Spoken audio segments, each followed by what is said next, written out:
Alden, it's your update. Yung ganap ni Alden last night.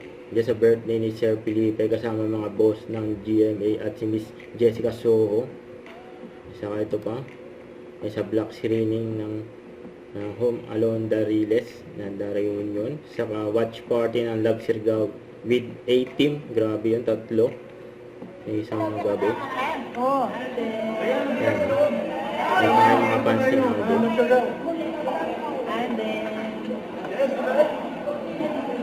Kasi natin. Kumakain yung fans ni Alden. Yung gulat mo? Yung gulat ha? Oh, let's go! Okay. Diyan sa pa-black screening ni Alden sa Home Alone Dariles the movie. Iba talaga si Alden. Ay, Tita Ason.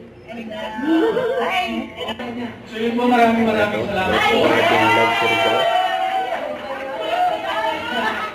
Nilabas na ngayon ang episode 2. Gawa na natin yan guys, para tuloy-tuloy na tayo sa mga yun. So, tuloy 18, magandang gabi. Maraming salamat sa galing para sa isang speaking na pinag-inaw po natin yung Home Alone Dariles. Diba? Shari. Brigada. Maraming salamat sa mga Brigada Express.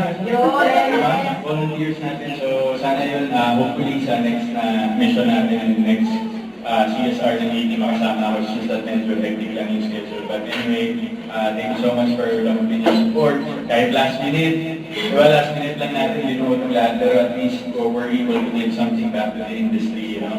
Nakakatawa nga yung nagiging feedback sa atin, especially nila Boyku, nila Tita Nova, ni Maybelline, na kahit pa paano, sabi nila pwede daw natin gawin yung screening with other films. But syempre, yung mga kumbaga, I think I should say the legacy projects, which is syempre yung Home Dariles has been very much instrumental with the whole showbiz industry. Kumbaga, especially sa mga edad natin, di ba? Part yan ng childhood natin growing up. So, we try to be stewards of goodwill and support pagdating sa mga proyekto, and we try our best to kahit pa paano makita natin yung support natin para iyakan natin yung kalidad ng Philippine cinema. Although, no, I know everyone knows that we're struggling a bit, but siguro baby steps along the way will make a difference somehow. Huwag lang tayo mapagod na do it. And also for Love Sirgaw, syempre, thank you for being here tonight. And I'm sure nakita niyo naman yung episode. Yeah! Pag-yari, hindi pa natin nakatakas. Ganoon natin siya panoorin ngayon. But thank you, at least kahit pa paano. For this project, yun din, support natin. We give out our support with the projects na involved tayo at the same time. So, try pa natin ang create ng other opportunities for Love Sirgaw to be heard para mas marami pang makanood, especially. And with the other projects that we'll be doing, thank you in advance sa makukuha akong support from you guys. Thank you for, kahit hindi ako masyadong present with, sa mga activations and activities, you still make it to a point to bring it to conclusion. So maraming salamat nila.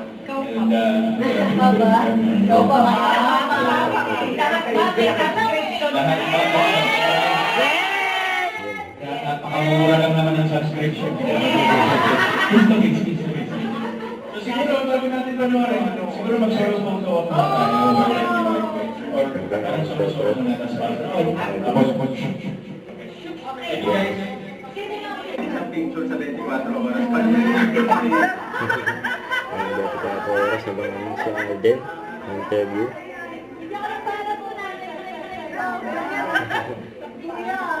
Boom, 24.